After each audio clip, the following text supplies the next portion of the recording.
For a party that rode to power promising to usher in Achhe Din or good days, the Narendra Modi government has largely kept the inflation genie bottled up since May 2014. As the country heads into the next election, we bring you a report card on the inflation numbers. Monthly retail inflation has averaged 4.4% in the last 5 years. Since 2016, the RBI and the government have set a retail inflation target of 4% for the next 5 years, with an upward tolerance level of 6% and a lower limit of 2%. Price movements over the last 2 years show that inflation levels have remained well within the 4% range. This has been partly aided by a benign international commodity price cycle.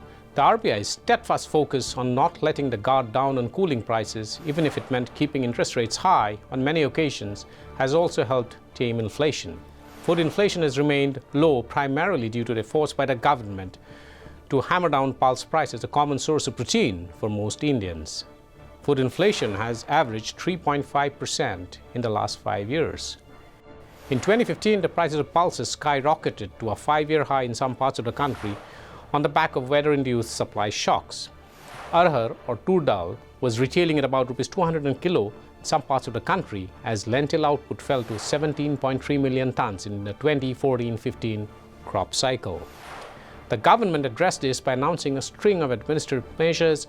Record stocks built up through domestic procurement by offering significantly higher minimum support prices, MSP, as an incentive to win farmers towards pulses ahead of other crops.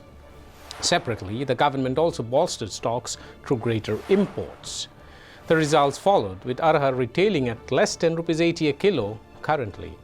While the government has scripted a success story by securing a firm grip on pulse prices, it may have been guilty of standing in the way of lower petrol and diesel prices.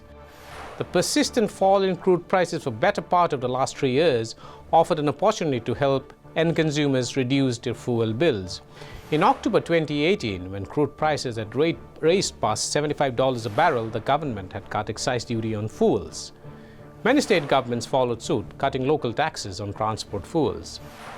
That said, for the better part of the last 5 years, trends in petrol and diesel prices haven't mirrored the crude oil price patterns. This has offset the gains that millions would have enjoyed from a market-determined price regime.